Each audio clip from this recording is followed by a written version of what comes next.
en lisant sur le perron. Par un après-midi, on se disait c'est si bon se retrouver entre amis, assis l'un contre l'autre pour s'occuper des autres. On se fait des accroires en se contant des histoires. Pour débuter ce segment sur le cinéma, nous y allons avec un texte qui s'appelle « Si près des étoiles », un roman de Kate Alcott. Dans ce roman, on retrouve Clark Gable lors du tournage de Autant en emporte le vent. Et Clark Gable a vraiment pas le goût de faire une scène dans laquelle il doit pleurer. Il va se retrouver avec sa compagne, Carole Lombard, son producteur et une technicienne de studio.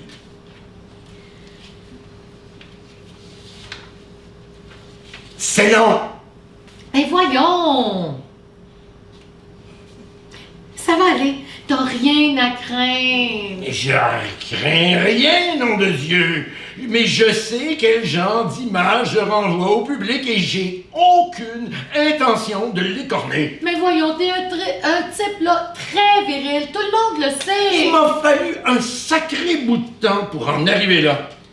Très bien, tu avais un paternel qui s'est fichu de savoir que tu avais laissé tomber l'école à 16 ans et qui préférait de loin te voir bosser comme bûcheron plutôt que lire Shakespeare et jouer dans la fanfare municipale. Mais, c'est bien ça. Mais voyons, allez, laisse courir. Je peux pas!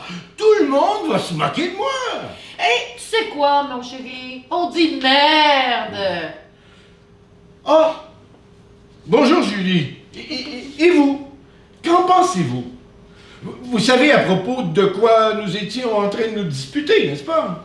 Surprise qu'on l'a pris ainsi au dépourvu, la jeune femme commença par bredouiller quelques paroles inintelligibles avant de remettre de l'ordre dans ses pensées. Bien sûr qu'elle le savait. Il s'agissait du dernier potin issu des plateaux de tournage d'Autant en emporte le vent. Clark Gable avait refusé de pleurer devant une caméra. Fleming assurait qu'il risquait ainsi de gâcher l'une des scènes les plus importantes du film. C'était l'impasse. L'on avait ordonné, crié, supplié. L'acteur demeurait inébranlable. Qu'en pensait-elle? Avait-elle jamais vu son père pleurer? Non, pas même lorsque sa grand-mère était décédée. Les hommes virils ne versaient pas de larmes. Dans le roman, ça semblait pourtant si naturel.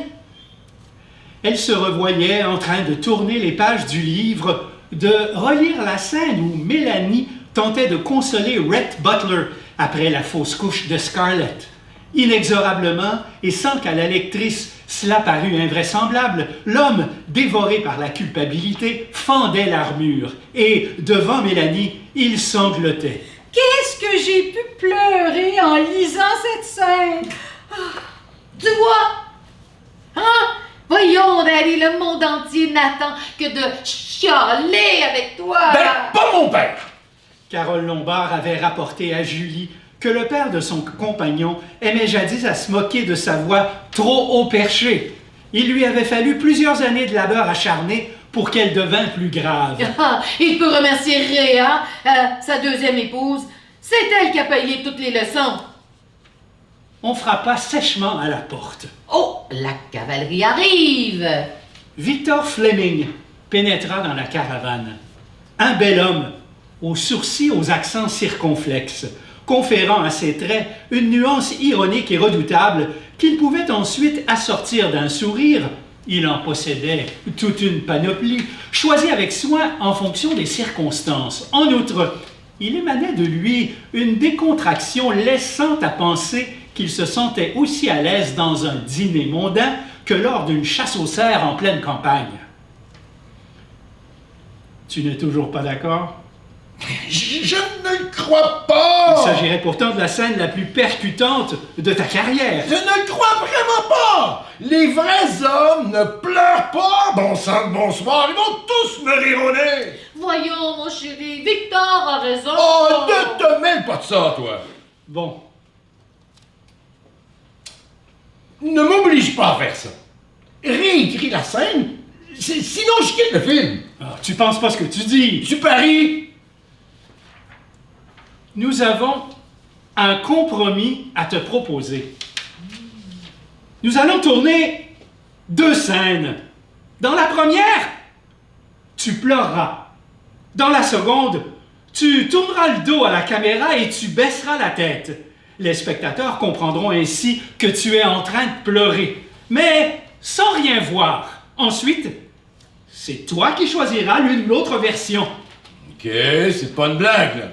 Bien sûr que non. En revanche, je me réserve le droit de donner mon avis.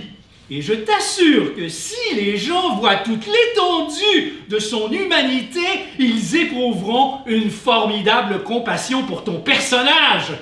Les larmes n'ôteront rien à ta virilité, au contraire, elles l'exalteront. Très bien. Tu as dit ce que tu pensais. Bon. Mais je ne veux pas que tu viennes, toi. D'accord? Entendu, Danny. De toute façon, j'ai aussi une scène à tourner, moi aussi, aujourd'hui. À ce soir. L'atmosphère sur le plateau était tendue et on faisait silence. Les acteurs, déjà placés, se tenaient droits et raides. Olivia de Havilland, qui incarnait Mélanie, pinçait les lèvres avec nervosité, l'œil rivé à son partenaire. Ce dernier regardait par une fausse fenêtre. Il attendait. Rhett Butler n'avait pas encore paru. Et chacun ici le savait. Moteur! Mélanie se dirige vers Rhett, cramponnant son châle bleu. Elle lui annonce que Scarlett va survivre. Rhett se sent dévasté par cette fausse couche que ses actes ont provoquée. Il ploie la nuque et tourne lentement le dos à la caméra. Coupé! C'était très bien. Mais tu n'as pas oublié notre petit arrangement, hein? Tournons cette fois la scène autrement. Oh, Clark, tu peux le faire! Je sais que tu en es capable et tu seras extraordinaire! Ah, d'accord. Je vais le faire. Prêt? Prêt. Mélanie tente de consoler Rhett. Celui-ci s'assoit, les traits défaits. Ses cheveux tombent sur son visage en sueur, sa chemise est froissée, sa figure déformée par le chagrin et les larmes se mettent à couler. Coupé! Clark! C'était exceptionnel! Oh, nous savons tous combien d'efforts ça t'a coûté! Mais il se pourrait que tu tiennes là l'une des meilleures scènes de toute ta carrière! L'acteur lui adressa un sourire mince avant de se tourner vers le réalisateur. C'est à toi que je le dois, ça, mon gars. Merci. Notre prochain texte, un sketch écrit par Gérard William. Donc, c'est une situation assez ambiguë d'un tournage d'un trailer dans une gare. Et ils ont décidé de faire appel à un vrai guichetier. Vous allez voir que parfois, ça ne simplifie pas la tâche. Bonjour, monsieur! Vous êtes le vrai guichetier des chemins de fer que j'ai demandé pour le film? Ben oui, et faudra vous en contenter, hein? Il n'y a plus beaucoup de guichetiers rapport au guichet automatique. Mais merci d'être venu. Alors, je vous présente notre acteur principal. Monsieur principal, enchanté! Alors, je vous explique. La scène est très simple. C'est juste un raccord. Donc, l'espion se fait passer pour le pilote et il atterrit en catastrophe. Parce que c'est pas un vrai pilote. Mais si, c'est un vrai pilote. Mais vous m'avez dit que c'était un acteur, monsieur principal. Oui, c'est un acteur, mais qui joue un vrai pilote. Et dans un vrai avion. Oui, et votre scène, hein, c'est juste pour savoir où il va après l'atterrissage. Donc, il arrive à votre guichet et il vous demande un billet pour Genève, l'aéroport de Genève. Et vous lui donnez le billet, il s'en va, c'est terminé. Compris? Tout bien, c'est facile. Alors en place, silence plateau, moteur, on tourne. Scène de la gare première. Un billet pour l'aéroport de Genève. Aller-retour ou simple course? Coupé. Mais pourquoi vous lui demandez ça? Vous lui donnez le billet là et c'est tout. Non, ça joue pas ça. Un guichetier, il demande obligatoirement si c'est aller-retour, sinon on n'y croit pas. Bon, d'accord. Alors, on coupera au montage, hein? En place, silence plateau, moteur, on tourne. Scène de la gare deuxième. Un billet pour l'aéroport de Genève, aller simple. Première ou deuxième classe? Deuxième classe. À cette heure-là, vous risquez de ne pas avoir de place assise, mais heureusement, les chemins de fer ont tout prévu. Ils ont aménagé leurs wagons pour pouvoir rester debout jusqu'à 20 minutes. C'est tolérable. Oh, stop! Mais qu'est-ce que c'est que ce bordel? C'est pas un bordel, c'est juste le nouveau concept des chemins de fer fédéraux. Quand il y a trop de monde, les voyageurs, ils se retrouvent. Mais là, on s'en fout! Vous donnez le billet, c'est tout! Bon, on recommence. Moteur, on tourne. Scène de la gare troisième. Un billet pour l'aéroport de Genève, aller simple, première classe. Vous avez raison, comme ça vous êtes sûr d'avoir une place assise. Mais stop! On reprend sans commentaire. Moteur, on tourne. Scène de la gare quatrième. Un billet pour l'aéroport de Genève, première classe. Vous avez oublié de dire « Allez simple, monsieur principal ». Oh mais vous allez le lui donner, ce maudit billet? C'est vous qui voyez, hein, mais on n'y croira pas à cette scène. Alors silence plateau là, moteur, on tourne. Scène de la gare cinquième. Un billet pour l'aéroport de Genève, aller simple, troisième classe. Mais il n'y a pas de troisième classe, monsieur principal. Un wagon où on voyage debout, ça s'appelle un wagon de troisième classe. Non, c'est un wagon deuxième classe seulement quand il y a du monde, on voyage debout. Bon ben alors vous faites des réductions. Ah non, c'est plein tarif, deuxième classe debout. Non mais vous allez pas vous y mettre vous aussi? Non mais enfin faire payer un tarif assis puis se retrouver debout, mais c'est scandaleux. Ben non, au moins vous avez de la place pour voyager. Moi je dis, bravo les chemins de fer fédéraux. Mais on s'en fout, c'est du cinéma. On veut juste entendre Aéroport de Genève et vous donner le billet, c'est tout. Pas de fioriture. Et toi tu prends le billet, tu fais quelques pas puis on coupe là. En place, moteur, on tourne. Scène de la gare. On s'en fout. Aéroport de Genève. Mais là, vous l'avez loupé votre train. Mais quoi? Vous avez loupé votre train, ça fait 140 francs 60. Ben oui, ça a augmenté. Merci les chemins de fer fédéraux. Dans ce sketch de Jean-Pierre Martinez, le lieutenant Colombo, Peter Falk, se retrouve au paradis devant Saint-Pierre. Ah, monsieur Peter Falk. Je vous attendais justement. Excusez-moi, je suis un peu en retard. J'avais un doute. Je me demandais si c'était la bonne porte, comme il y en avait deux sur le palier. Le palier. Ah oui, en effet. Celle-ci était ouverte, alors je me suis permis d'entrer. J'aurais peut-être dû frapper. Rassurez-vous, vous êtes bien au paradis. L'autre porte, c'est... Enfin, vous devez bien vous en douter, vous étiez inspecteur de police, on ne peut rien vous cacher, n'est-ce pas? Rien, c'est beaucoup dire. Donc il n'y a pas d'erreur, c'est bien ici. Et soyez sûr que nous sommes très heureux de vous avoir avec nous, monsieur Falk. C'est que vous êtes une célébrité tout de même. Ah, pas autant que vous. Et surtout pas autant que... En tout cas, et puis moi, ben, je n'étais qu'un personnage de fiction, comme un spectateur, je veux dire. Dans la vraie vie, j'étais seulement comédien. Évidemment. D'ailleurs, j'ai pas très bien compris, là. Est-ce que je suis là en tant que comédien ou en tant que personnage? Je ne vous suis pas très bien. Les héros de télévision, ils sont pas éternels non plus, vous savez. Si le scénariste décide de les faire mourir dans un épisode, moi-même, en tant qu'inspecteur, je me suis retrouvé souvent dans des situations très délicates.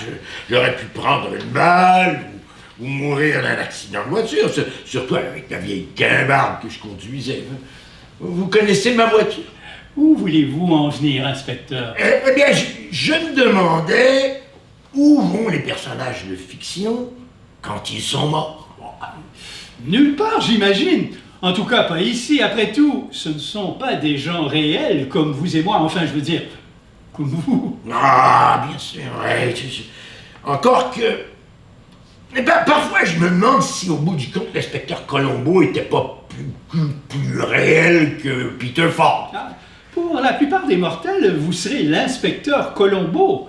Pour l'éternité. Finalement, c'est lui qui vous fera accéder à une forme d'immortalité. Sur la Terre, en tout cas. Mais je suis bien ici en tant que comédien, nous sommes d'accord, pas en tant qu'inspecteur d'une série télévisée. Un peu les deux, probablement. Comment dissocier l'un de l'autre? Évidemment, évidemment.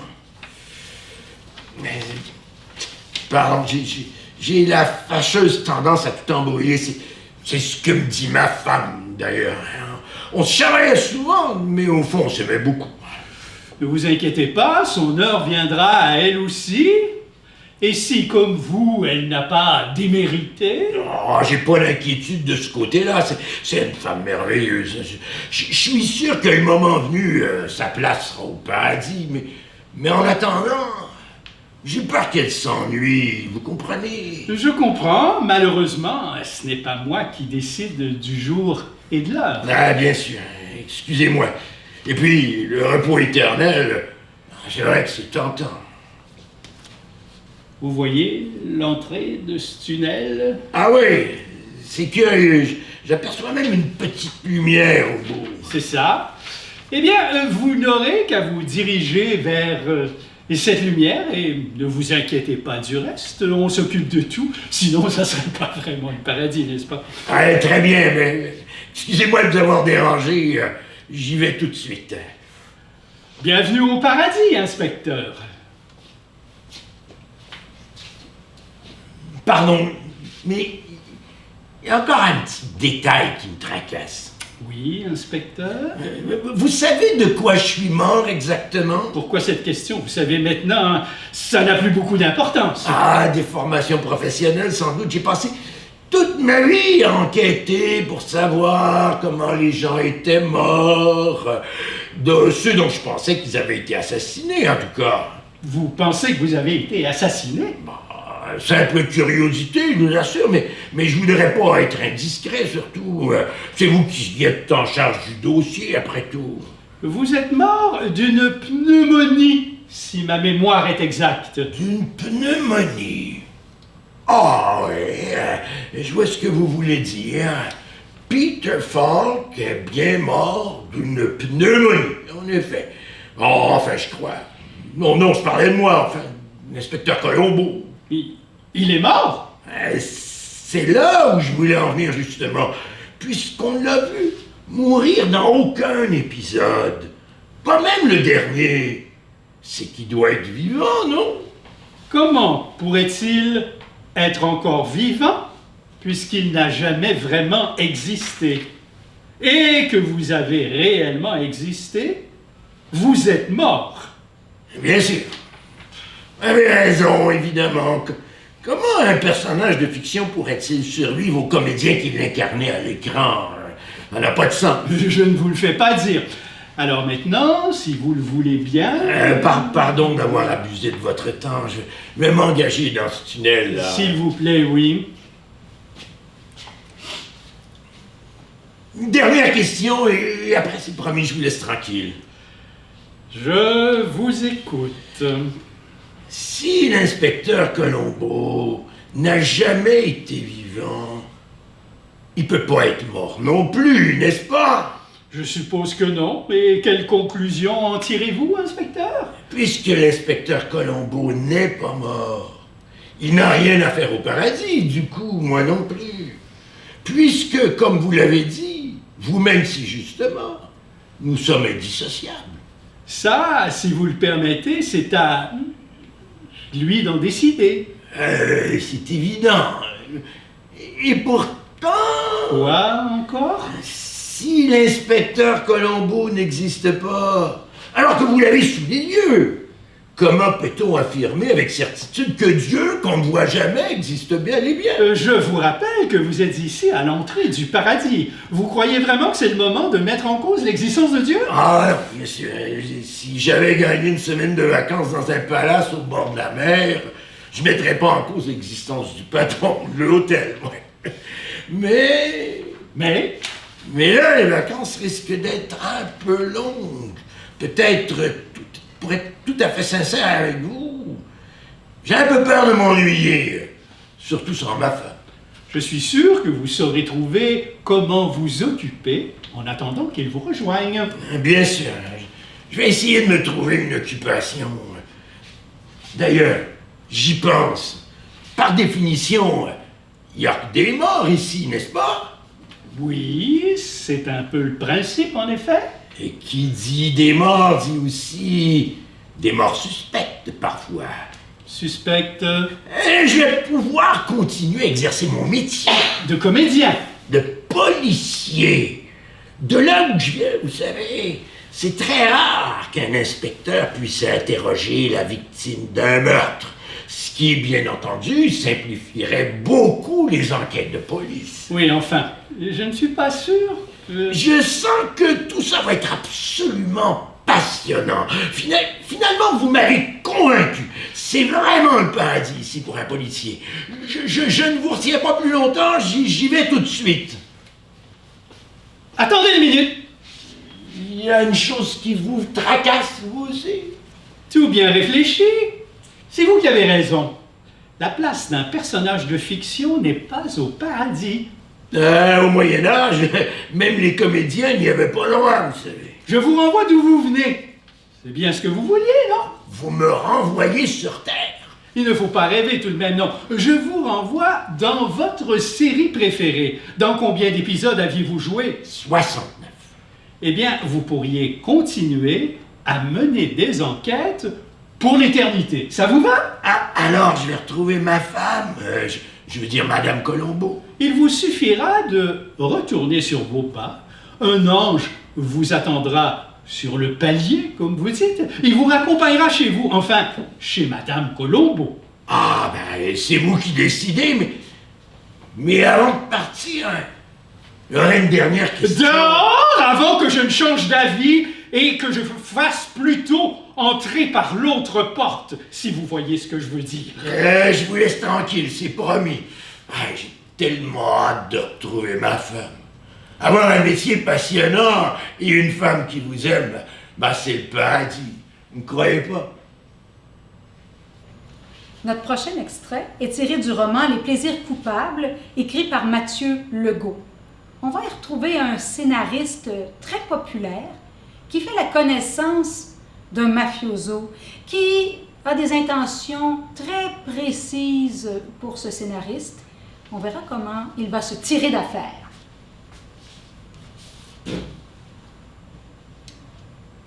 Sans quitter James des yeux, Al Capone caressait du bout des doigts l'une des 3 cicatrices qui sillonnaient sa joue gauche. Derrière lui se tenait une armoire à glace au regard terne dans un costume hors de prix. Celui-là savait se vêtir, songea James. Capone lui-même ne se débrouillait pas trop mal. Toutefois, ses habits n'étaient pas bien ajustés. Il semblait sur le point d'étouffer. Peut-être faisait-il l'erreur commune d'opter pour une taille plus petite, pour paraître plus svelte. Malgré tout, on ne pouvait lui enlever une certaine élégance. Vous avez montré vos fesses à ma mère. Je ne crois pas me tromper en vous disant que vous faites erreur. Il y a quelques années, j'ai offert à ma bonne mère une soirée au théâtre. On m'a alors chaudement conseillé une femme sans importance par cette lopette d'Oscar Wilde. Elle a adoré surtout le segment où vous vous êtes montré les fesses. Monsieur Steiner, vous avez montré vos fesses à ma mère. Et c'est pour ça que je suis ici? Non, bien sûr que non. Non, ce n'est pas pour ça que vous êtes ici. Toutefois, pendant que vous êtes là, laissez-moi vous dire que vous auriez dû vous en tenir au théâtre.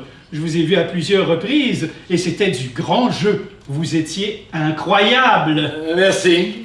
Si quelque chose l'agaçait au plus haut point, c'était bien qu'on lui parle de ses années de théâtre. Cela faisait bien longtemps qu'il avait tiré un trait sur cette partie de sa vie. Il ne désirait plus être à l'avant-plan. Il voulait maintenant être le cerveau derrière les œuvres. Bien sûr, il avait aussi écrit pour la scène, mais il s'était rapidement senti limité. Le cinéma était un support plus adapté à son style. Mais un gangster en amour, c'était un gros gâchis de talent.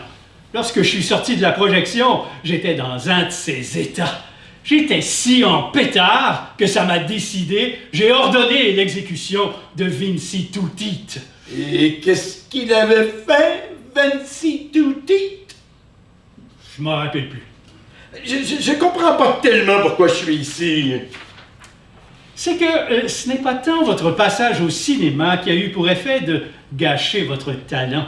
Il s'agirait plutôt d'un besoin de vous conformer à une industrie qui se veut très politiquement correcte, ravagée par toutes sortes de censures. La vérité, c'est que vous avez perdu la flamme. La vraie raison, c'est que désormais, vous êtes si désireux de vendre des tickets que vous consentez à vous conformer. Donc, si je comprends bien, vous m'avez sauvagement assommé, puis kidnappé pour m'amener à faire une prise de conscience? Pas du tout. On papote un peu, question de faire connaissance. Oh. Non, Monsieur Steiner, nous ne sommes pas ici pour parler de votre carrière.